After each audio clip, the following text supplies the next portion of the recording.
back to my channel. I'm Faith Teso, and you're watching Moments of Refreshing. Why do we have procedures? Why do we have process? The reason is, if you follow the process, you will get the same product. If you follow the principle, you will get the same results. So if there's someone out there who has something you admire, something you like, something you would like to reproduce, all you have to do is find out what principle or process did they follow. And if you can follow it and put in maybe a lot more effort, you will achieve the same result or even better. So today we're looking at the life of a man called Asa Alonso Allen, A.A. Allen for short. He was born in 1911 and raised by drunk parents in total poverty. His parents were so poor that they would feed the alcohol they brewed themselves to their children. As a baby, A.A. Allen would go to bed with a bottle of liquor in his hand, and he even learned to smoke before he went to school. By the time A.A. Allen was 21, his health had deteriorated and he was going to die. It was at this point he encountered God at the age of 23, and God turned his life around. This same A.A. Allen rose to become the most sensational revivalist in modern time.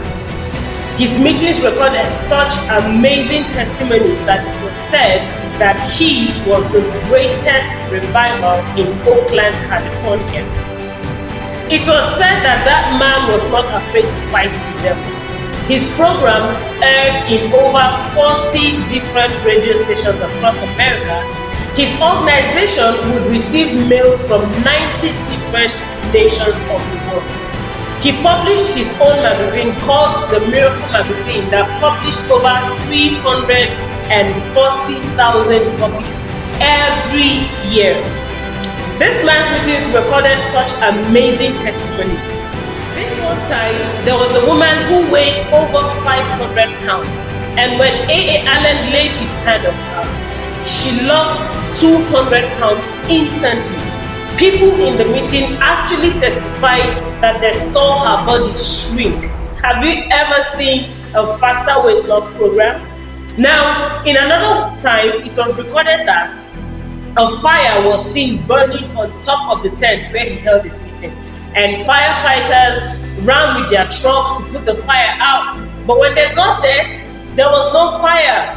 When they went back, they saw the fire, but when they got there, there's just no fire. Wow.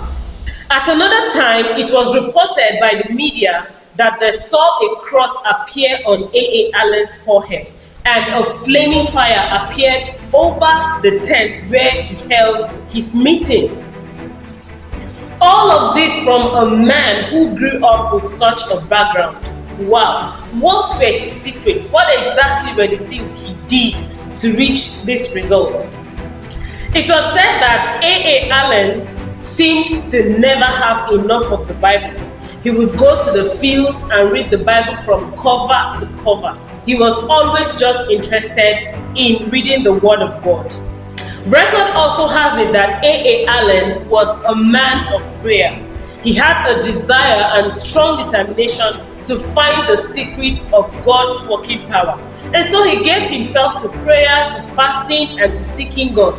And true enough, God showed up, and God actually gave him 13 tips, 13 things he needed to do if he was going to see God's hand at work in his life. It was also said that A.A. Allen was never satisfied with his results.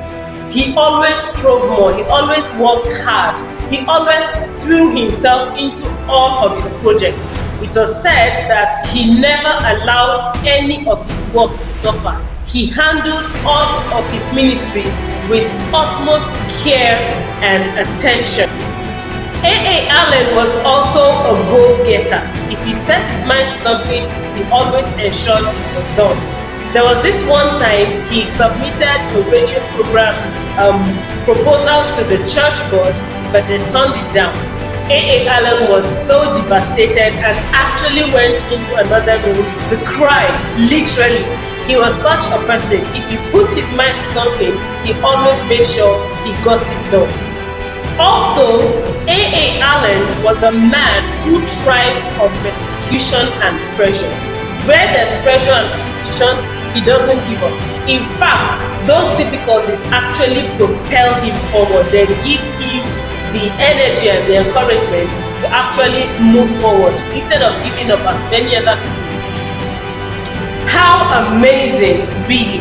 Did this man make mistakes? Yes, he did. What were his mistakes? A.A. Allen's first mistake was that even though God gave him the secrets to greatness in his ministry, he actually didn't do as God told him. He actually did not follow through with it. Not until he saw God's working power at work in other ministries, in the same dimension God told him, and he began to wonder, why am I not seeing this? And God took him back to the fact that he did not follow the secrets he gave him. A.A. Allen actually agreed that he had not paid the price to see God's miracle working powers in his life. So he actually got those secrets out again and began to retrace his steps. And actually his ministry began to function in that dimension again. A.A. Allen's second mistake was that he deviated at a point in his ministry. He was called to be an evangelist, but he settled somewhere in Corpus Christi and became a pastor. At that point, his popularity greatly dwindled and it was like he was going to lose it, but he retraced his steps, repented, went back to being an evangelist, and he began to flourish again instantly. Don't leave the area of your calling. Ensure you always stay there. Sadly though, A.A. Allen's ministry ended on a tragic note. He deviated from the point of his calling, the healing ministry, and began to heavily talk about vows and financial prosperity. He was almost totally lost from what God had actually called him to do, and he actually lost everything. He lost everything. He even got separated from his wife and died at the age of 58, alone in the room from acute arthritis. Many of his resources and properties and materials were just thrown out, but by God's mercies, those materials were taken into an historical place where people can come and learn about the life of A.A. Allen from generations to generations. Now we've learned from the life of A.A. Allen. What do you need to stop doing today? And what do you need to start doing? Or what do you need to put more effort into? Remember, you must be great.